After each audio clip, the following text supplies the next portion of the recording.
Chapter 20. Are fortresses, and many other things to which princes often resort, advantageous or hurtful? Some princes, so as to hold securely the state, have disarmed their subjects. Others have kept their subject towns distracted by factions. Others have fostered enmities against themselves. Others have laid themselves out to gain over those whom they distrusted in the beginning of their governments. Some have built fortresses, some have overthrown and destroyed them. And although one cannot give a final judgment on all of these things, unless one possesses the particulars of those states in which a decision has to be made, nevertheless, I will speak as comprehensively as the matter of itself will admit. There never was a new prince who has disarmed his subjects.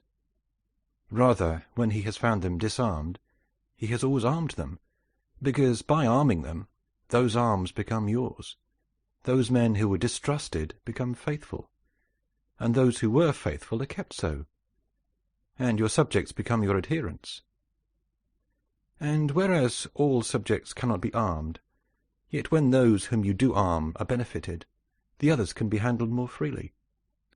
And this difference in their treatment, which they quite understand, makes the former your dependents, and the latter, considering it to be necessary that those who have the most danger and service should have the most reward, excuse you. But when you disarm them, you at once offend them by showing that you distrust them, either for cowardice or for want of loyalty, and either of these opinions breeds hatred against you. And because you cannot remain unarmed, it follows that you turn to mercenaries, which are of the character already shown. Even if they should be good, they would not be sufficient to defend you against powerful enemies and distrusted subjects. Therefore, as I have said, a new prince in a new principality has always distributed arms. Histories are full of examples. But when a prince acquires a new state, which he adds as a province to his old one, then it is necessary to disarm the men of that state, except those who have been his adherents in acquiring it. And these again, with time and opportunity, should be rendered soft and effeminate. And matters should be managed in such a way that all the armed men in the state shall be your own soldiers, who in your old state were living near you. Our forefathers, and those who were reckoned wise, were accustomed to say that it was necessary to hold Pistoia by factions and Pisa by fortresses. And with this idea they fostered quarrels in some of their tributary towns, so as to keep possession of them the more easily. This may have been well enough in those times, when Italy was in a way balanced, but I do not believe that it can be accepted as a precept for today, because I do not believe that factions can ever be of use. Rather, it is certain that when the enemy comes upon you in divided cities, you are quickly lost, because the weakest party will always assist the outside forces, and the others will not be able to resist. The Venetians, moved, as I believe, by the above reasons, fostered the Guelph and Ghibelline factions in their tributary cities. And although they never allowed them to come to bloodshed, yet they nursed these disputes amongst them, so that the citizens, distracted by their differences, should not unite against them, which, as we saw, did not afterwards turn out as expected, because after the rout at Vaila, one party at once took courage and seized the state. Such methods argue, therefore, weakness in the prince, because these factions will never be permitted in a vigorous principality. Such methods for enabling one the more easily to manage subjects are only useful in times of peace, but if war comes, this policy proves fallacious. Without doubt, princes become great when they overcome the difficulties and obstacles by which they are confronted. And therefore fortune, especially when she desires to make a new prince great, who has a greater necessity to earn renown than an hereditary one, causes enemies to arise and form designs against him, in order that he may have the opportunity of overcoming them, and by them to mount higher, as by a ladder which his enemies have raised.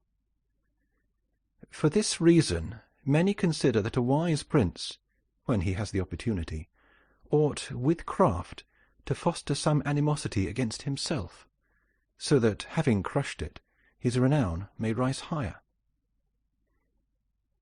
Princes, especially new ones, have found more fidelity and assistance in those men who, in the beginning of their rule, were distrusted than among those who in the beginning were trusted. Pandolfo Petrucci, Prince of Siena, ruled his state more by those who had been distrusted than by others. But on this question one cannot speak generally, for it varies so much with the individual. I will only say this, that men who at the commencement of a princedom have been hostile, if they are of a description to need assistance to support themselves, can always be gained over with the greatest ease, and they will be tightly held to serve the prince with fidelity, inasmuch as they know it to be very necessary for them to cancel by deeds the bad impression which he had formed of them. And thus the prince always extracts more profit from them than from those who, serving him in too much security, may neglect his affairs. And since the matter demands it, I must not fail to warn a prince who by means of secret favours has acquired a new state, that he must well consider the reasons which induced those to favour him who did so. And if it be not a natural affection towards him, but only discontent with their government, then he will only keep them friendly with great trouble and difficulty, for it will be impossible to satisfy them. And weighing well the reasons for this in those examples which can be taken from ancient and modern affairs, we shall find it easier for the prince to make friends of those men who were contented under the former government, and are therefore his enemies, than of those who, being discontented with it, were favourable to him and encouraged him to seize it. It has been a custom with princes, in order to hold their states more securely, to build fortresses that may serve as a bridle and bit to those who might design to work against them, and as a place of refuge from a first attack. I praise this system, because it has been made use of formerly. Notwithstanding that, Monsieur Niccolò Vitelli in our times has been seen to demolish 2 fortresses in Città di Castello, so that he might keep that state. Guido Ubaldo, Duke of Urbino, on returning to his dominion, whence he had been driven by Cesare Borgia, razed to the foundations all the fortresses in that province, and considered that without them it would be more difficult to lose it. The Bentivogli, returning to Bologna, came to a similar decision. Fortresses, therefore, are useful or not, according to circumstances. If they do you good in one way, they injure you in another. And this question can be reasoned thus: the prince who has more to fear from the people than from foreigners ought to build fortresses, but he who has more to fear from foreigners than from the people ought to leave them alone. The castle of Milan, built by Francesco Sforza, has made and will make more trouble for the house of Sforza than any other disorder in the state. For this reason, the best possible fortress is not to be hated by the people, because although you may hold the fortresses, yet they will not save you if the people hate you, for there will never be wanting foreigners to assist the people who have taken arms against you. It has not been seen in our times that such fortresses have been of use to any prince, unless to the Countess of Forli, when the Count Girolamo, her consort, was killed. For by that means she was able to withstand the popular attack and wait for assistance from Milan, and thus recover her state. And the posture of affairs was such at that time that the foreigners could not assist the people. But fortresses were of little value to her afterwards, when Cesare Borgia attacked her, and when the people, her enemy, were allied with foreigners. Therefore it would have been safer for her, both then and before, not to have been hated by the people than to have had the fortresses. All these things considered, then, I shall praise him who builds fortresses as well as him who does not, and I shall blame whoever, trusting in them, cares little about being hated by the people.